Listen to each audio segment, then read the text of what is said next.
28 August આજે ચૈતર વસાવા જેલમાંથી નહીં છૂટે। હા મિત્રો, અત્યારે હાલ ગુજરાત હાઈકોર્ટમાંથી એક મોટા દુઃખના સમાચાર સામે આવ્યા છે।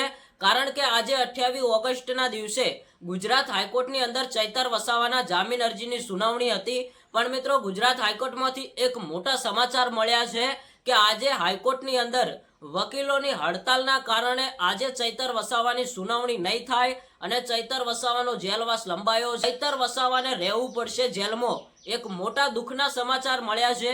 ઘણા બધા લોકો રાહ જોઈને બેઠા હતા કે આજે અમારા ધારાસભ્ય ચૈતર વસાવા જેલની બહાર આવશે, અમે તેમનું ધામધૂમથી સ્વાગત કરીશું। પણ મિત્રો, આજે પણ એક દુઃખના સમાચાર એ મળ્યા છે કે ચૈતર વસાવાના ગુજરાત હાઈકોર્ટની અંદર આજે જામીન અરજીની સુનાવણી નહીં થાય। ફરી એકવાર તારીખ લંબાવવામાં આવી છે। મિત્રો, હજુ તારીખ જાહેર કરવામાં નથી આવી, પણ એ સમાચાર મળ્યા છે કે આજે તેમની સુનાવણી નહીં થાય એટલે કે ચૈતર વસાવાને જેલમાં જ રહેવું પડશે। આ વાત ઉપરથી ઘણા બધા લોકો દુઃખી થયા છે। ઘણા બધા લોકોએ મિત્રો ચૈતર વસાવા જેલની બહાર આવે તેમનું સ્વાગત કરવા માટે ઘણી બધી તૈયારીઓ કરીને રાખી હતી। પણ મિત્રો, એમને ક્યાં ખબર હતી કે આજે પણ ચૈતર વસાવા જેલમાંથી નહીં છૂટે। આજે પણ ચૈતર વસાવાને ગુજરાત હાઈકોર્ટમાંથી એવા સમાચાર મળશે કે ચૈતર વસાવાને હજુ સુધી જેલમાં રહેવું પડશે। મિત્રો, આ સમાચાર સાંભળતા ઘણા બધા લોકો દુઃખી થઈ ગયા છે। ઘણા બધા લોકોની ઘણી બધી ઉમ્મીદો તૂટી પડી છે।